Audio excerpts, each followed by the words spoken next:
Dark Star began as a student film when I was at the University of Southern California in 1970. And I was partnered with Dan O'Bannon, who was the production designer, and editor, and one of the actors in the film. And he went on to have a very successful career as a writer, and he's directed on his own. So we put the movie together on 16 millimeter over the course of 4 years, 3 or 4 years. And it wasn't a movie shoot like we think of today. It wasn't that you shoot the whole movie in one section, in one block of time. It was shoot a scene, raise money, shoot a scene, months later, raise money, shoot a scene. And the effects were basically just a lot of animated effects, a lot of on-set effects, kind of old-fashioned, old-school stuff.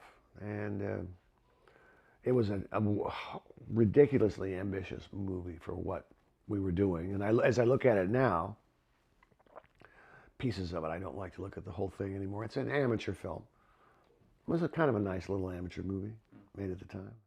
Dan O'Bannon really designed the effects in the movie, so I have to give him ultimate credit for that. And the ship itself, the Dark Star, the ship was sculpted by Greg Jean, and that's a model maker, and it was fiberglass.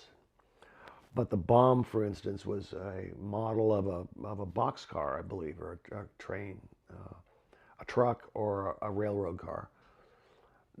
Since 2001, it's model kits stuck on model. That's the standard state of the art. That's what makes it look sort of believable as a scientific possibility. So we did the same thing. Well, all these movies, Dark Star included, were spawned or influenced by 2001, the Kubrick film, because it just broke such new ground with special effects, with shooting outer space. It suddenly looked like it was possibly a real thing. It turned out it wasn't really a reality, but it looked that way. So just the ideas in Dark Star, I think, were probably more interesting than the way we executed them. The idea of the men isolated, this kind of meaningless mission that they're on, destroying various planets for whatever reason, and sort of their existential dilemma. They're sort of cut off from home and they're lost.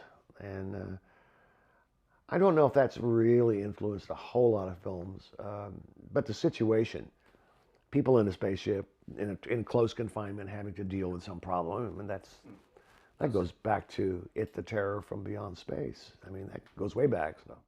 Well, my first film was released in theaters, which was just fabulous. Released on my birthday, January 16th, 1975. And right down here, actually this direction, a few blocks away, on Hollywood Boulevard at the Hollywood Theater. And it opened there. It was great. I mean, it was terrific. I was hoping, praying that someone would come and say, we want you to direct a movie. Because that's what I've always wanted to be, as a director. And nobody came. It didn't happen. But I did get an agent out of the situation. And I began writing screenplays to get myself into the business. But it was a first step. It was something to show. I don't think it would impress too many people. Assault on Precinct 13 was one of two ideas that I came up with for this investor who invested a certain sum of money. We make the movie independently. And I just sat down and wrote it. What were the influences of it? The basic influence of Assault was Rio Bravo, the situation, but only in a kind of a generalized way, not in a specific way. But it was written to be an exploitation movie at the time, an action film, a siege film, and God, you think about it now. I'm sitting here, and it's been 30 some odd years since I made that film. Well, in 1976, when I made Assault, it had only been about 16 or 17 years since Rio Bravo was out. So the time was compressed. So oddly, It was still fresh in my memory for having seen it as a kid. That was an inspiration. Also, just the limitations of budget. I mean, if you look at the movie, there's some exterior shooting, but mostly it takes place on one set. Well, that was, you know, that was the gig at the time, and also that was my first Panavision widescreen film, which I was dying to do because I'm in love with widescreen. The most explicit tribute to Howard Hawks was in the credits of Assault on Precinct 13. The editor was John T. Chance. That's the character, the sheriff's character from Rio Bravo. I mean, it's there if anybody wants to see it. But I'm just the idea of people in an enclosed space dealing with this kind of hostile world outside. That was sort of Hawks's part of his oeuvre. You look at the Dawn Patrol. There's this little bar where the flyers would find meaning. We look at Only Angels Have Wings, the same thing. Everything is dangerous out in the outside world. But here is where you have some sort of safety. Rio Bravo, El Dorado, I mean, all the action kind of films.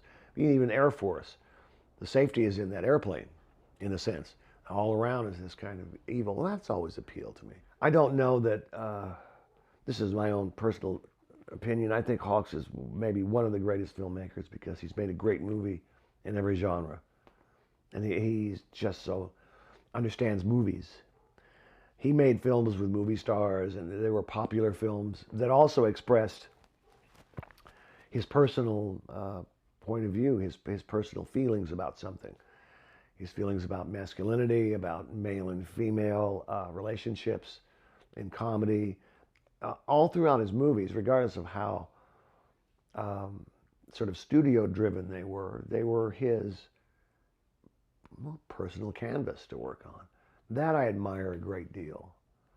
And I also his invisible camera technique, which was, in a sense, the technique of the 30s and 40s when sound film came in.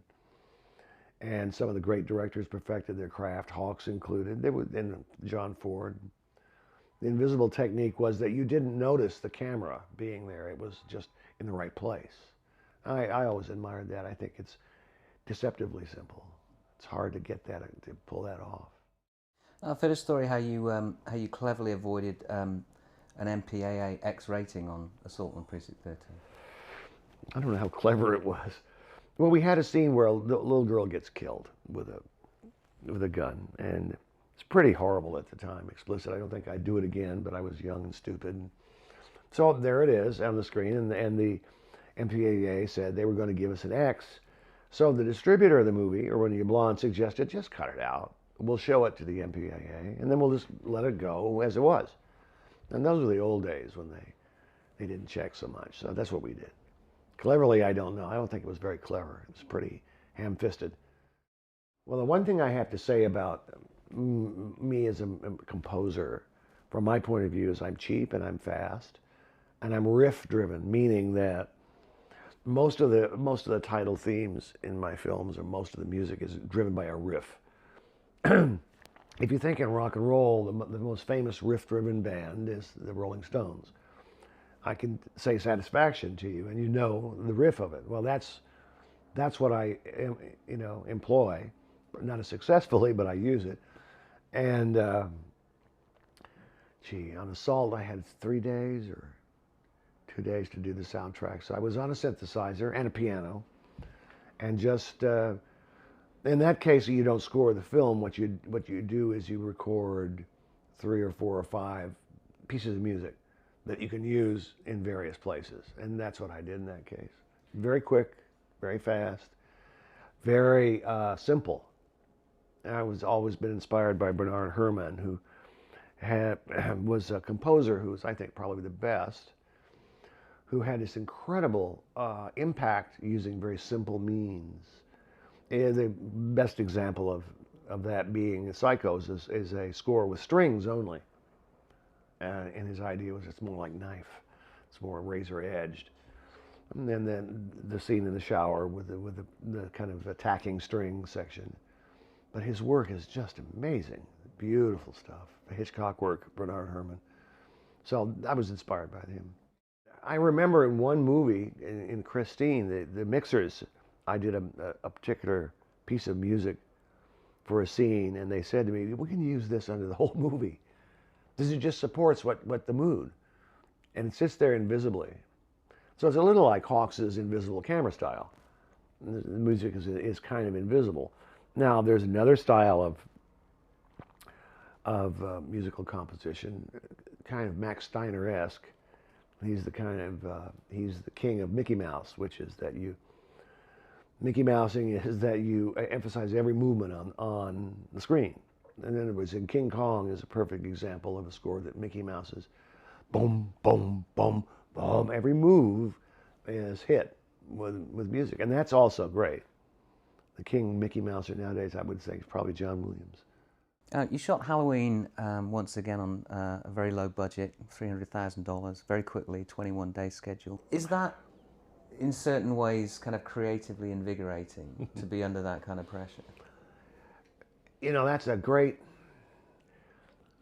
fantasy to say that having a low budget frees you. Actually, it's terrifying because you're never sure whether you're going to make it and get all the work done. So you're operating in this enormous fear and pressure, and it's not freeing. What it is it's focusing, like going into war. It focuses you on, as a director, on saying, okay, I'm not going to be able to get this script done the way I might prefer it. So let me approach this in a different way. And how much can I get done in a single shot, in a wide shot that can carry me along? So I'm not reliant on a lot of setups, meaning camera, you shoot something, light it, shoot it, then you move it, and you have to relight it, and that just takes your time. So it focuses your attention, and you have to just go for the essence of the scene. It's very good for a director to have to do that. I wouldn't say it's fun or pleasant. It's always nice to have enough time and money to do it. Always nice. You do a low budget film and you don't have a lot of choices. So for The Mask or Michael Myers, we couldn't manufacture our own. So our production designer, Tommy Lee Wallace, went up to Burt Wheeler's magic shop on Hollywood Boulevard, and he bought 2 masks. One was a clown mask. So the killer wears a clown mask. There's a certain, I suppose, iconic image to that. The other choice, he bought a William Shatner mask, which doesn't look anything like William Shatner, but it's a human face with some fake hair on it. And he spray painted it, kind of paled it down, and changed the hair a little bit, and changed the eye holes. And that was more like what was written in the script. The script was written to say the pale features of a human face. It's a face mask, is what it meant to be. So that was the one that was the most effective. It was as simple as that. Having a lot of time and money creates its own problems. Okay, but there's not necessarily a bad thing to have too much of anything. I don't think any director is going to tell you, oh my God, I have too much time on this film. That's just awful. Can't we cut some days out of this? Can we cut the budget down? This is just terrible. No, I mean, it's always better. But there are other pressures that go with that you trade off. Yes, you can take your time. You can shoot a film in the way you think is the best way to do it. But on the other hand, there are certain things that it kills your momentum in terms of, there's something about a momentum in a film. If you can get the cast and the crew going at a speed, that shows up on the screen. And that's a problem. You got to watch out for that in bigger budget movies. Halloween came along, and I had in mind the girl who was in Jaws 2. I can't remember her name now.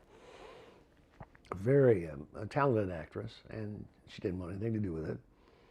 As a lot of people, I wanted to be in Halloween. I wanted Christopher Lee or Peter Cushing to play in it, and they didn't want to do it. So Deborah Hill, my partner at the time, the producer, suggested Jamie Lee. She was under contract at Universal in a TV show called... I can't remember the name of it now. Alzheimer's has set in.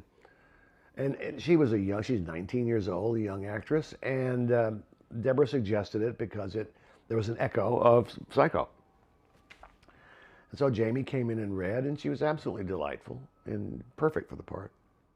The movie came out to these dreadful reviews, and it was platformed across the country, moved from region to region. So it would open in Los Angeles, and then it would play in San Diego, and then it would play in Phoenix, and it would then slowly but surely the prints, and there weren't many of them, would move across the country. By the time it got to the East Coast, I bet those prints were in pretty bad shape. It was a drive-in film. It was an exploitation horror film. But we got a good review in the Village Voice, kind of re-reviewed by people, and then it started, word of mouth started building on that movie, and it began to make some bucks.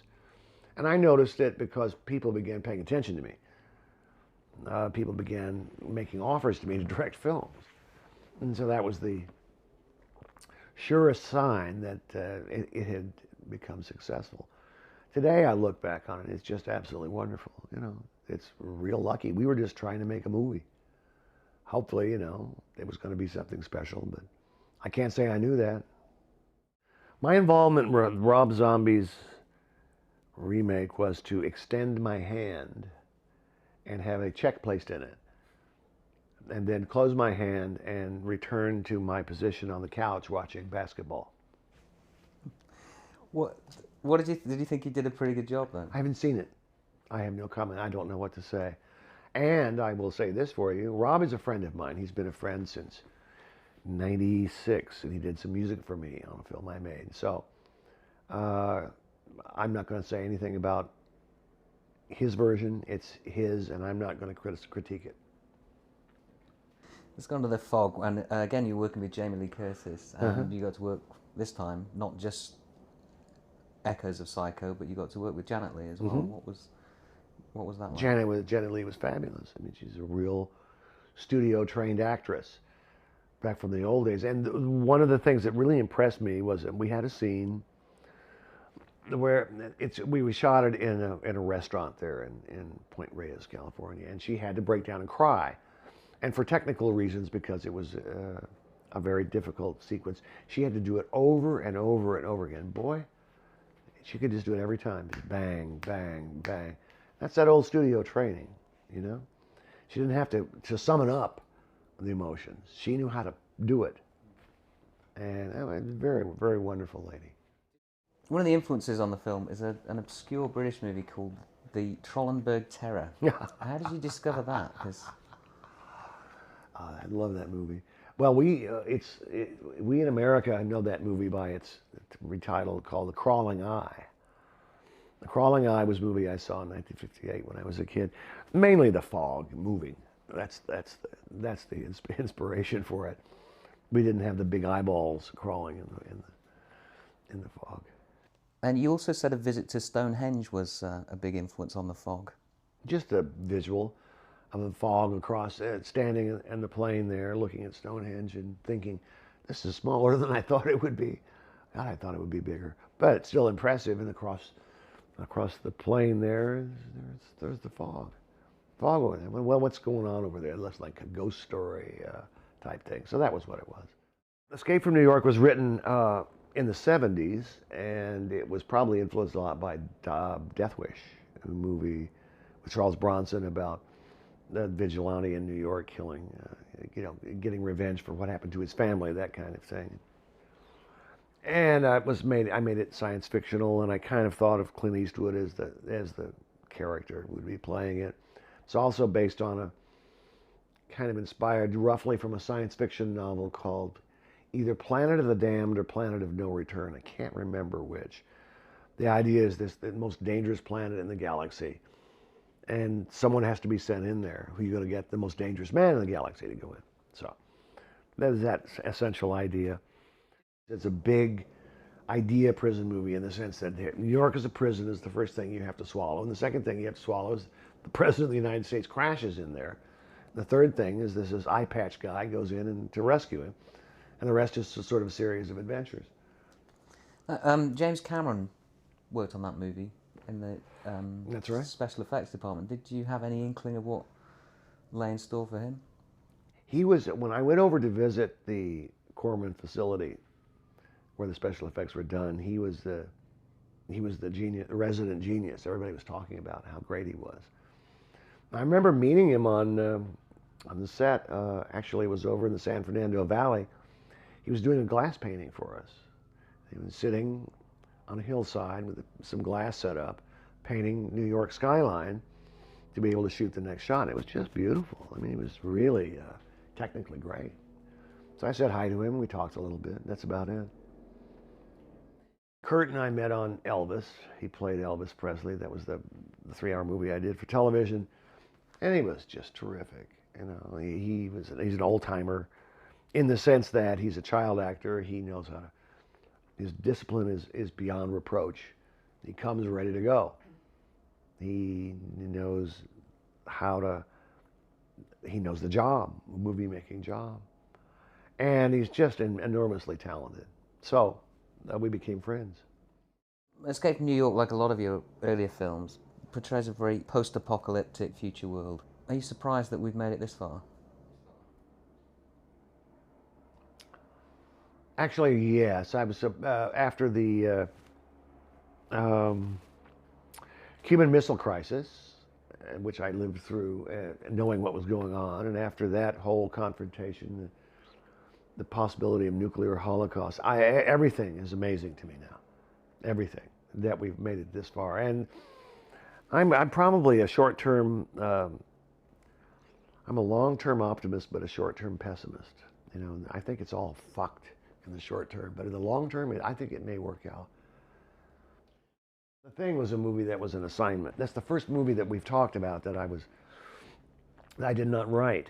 That this was my first studio feature, and it had nothing to do with the Hawks movie. That's one of the things that immediately from the beginning decided not to even get near. Hawks's film, well, The Thing from Another World, Christian Nyby directed supposedly, movie was very much of its time in the 50s. It was very early 50s. It was flying saucer, Kenneth Arnold inspired idea. It came from a short story called Who Goes There, actually a novella. So we went back to the novella, and it has a lot of neat stuff in it. This whole imitative business was never covered in Hawks's movie. So I just struck out on our own. And this was the early 80s, 82. So I made it very dark, but somewhat, I thought at the time, somewhat realistic movie, as opposed to a Hawks's film was very idealized in a sense. But those are the differences. Shot in Alaska, above Juneau, in the Alaskan ice fields, Juneau ice fields. I shot here in Los Angeles, then we went back up to British Columbia on a set up there. So it was quite a shoot. Getting to the set was a big deal because we had to drive up this mountain road, this mining road, to get to our set. The lenses, if we didn't leave the camera equipment, if we brought the camera equipment and the lenses into the heat, then the next day when we get ready to shoot, they'd fog up, and they would be hours waiting for it to adjust to the cold. So we had to leave them outside. Basically put the camera equipment in a place that was closer to the temperature of the outside. And the sky and the weather conditions, it changes all the time. When the clouds come over, you have something like a whiteout. You have everything's white. And everything's flat light. When the clouds break and you have this beautiful sunshine, it's a whole different story. So we start shooting, and the first day is this beautiful day. Oh, great. And we start shooting the scene. We don't get done. The next day we come back, and the weather's changed. You can't continue the same scene. So we move to another scene. So it became, let's look at the weather. Today's the day we shoot that scene, number 17. If it's overcast, we shoot number 32. You talk about Rob Bottin's effects on that movie, because I mean, that's a pre-CGI era, but they still stand up just fantastically well. I was very impressed with what Rob did. We were heavily criticized for the viciousness of the effects, but I think they add a certain vibe to the whole film. I mean, without his effects, it wouldn't be the same film as it is. Here's where you draw the line in Hollywood. There's a cliche about not showing the monster. You never show the devil. That's the cliche. I think it comes from this film called The Bad and the Beautiful, Vincent Minnelli movie, where Kirk Douglas, I think it's Barry Sullivan, they're in their studio situation. They're going to make some Curse of the Cat People movie, and they look at the Cat People costumes, and they're ratty and looking terrible. And so Kirk Douglas gives this speech. We'll do it like the old days. We'll put them in shadow, and it's better that way. And the audience uses their imagination. And that's kind of the, I don't know, the high culture critic would say that's the only way you can do these films. A lot of low culture critic says, yeah, but if you can have a monster that's convincing and can knock you back in your seat, and you bring it out in the light, if you can pull it off, you've hit a home run, I think, as Stephen King said. So that's what we tried to do. Well, everything that you see in the movie is everything we shot. I know. The making of the monster in The Thing is a long story. We sort of, none of us, including Rob Bottin, knew exactly what the monster was going to look like until we shot it in the end. I mean, it just kept being designed all the way through the film. And I will say there was an enormous amount of pressure from my production designer, from the studio, to come up with one look for the monster. What does it really look like? Does it look like the creature from the Black Lagoon? Does it look like the James Arness, The Thing? But I stuck with Rob. I stuck with his vision of it. How did you feel? Because it did get quite a harsh critical reception. Did that hurt after all the effort and the pain of making the movie? Well, you can imagine. But yeah, and the thing that shocked me so much is how many of the fans, horror fans, and science fiction fans turned against it. And it was really weird. It was really eye-opening. But I wouldn't change a thing about it. You know, I just think it was the right decision. And the home video, its afterlife in secondary markets, has kind of made it more famous than it was then. The Thing and The Prince of Darkness and In the Mouth of Madness are essentially about the end of the world, in one way or the other, in a fanciful way, in a real way. And that's, the end of the world is there's no hope. You know, it's gone, it's over. And those films suggest, in a way, in their own individual ways, it's all over, it's done. It's it's time to whimper. It seemed to me that They Live needed a kind of working guy, non-middle class, blue-collar guy who's working poor, who were real and are still real in this country. So I thought he had a quality about him. Not the personality that you see in the wrestling ring or in his interviews, not that over-the-top guy, but a different fella. But a little rough-hewn, you know. And it was terrific. He did a great job for me. And did he really come up with the line himself, I'm here to kick ass and chew bubblegum, and I'm all out of bubblegum? When we started working on the film together, he gave me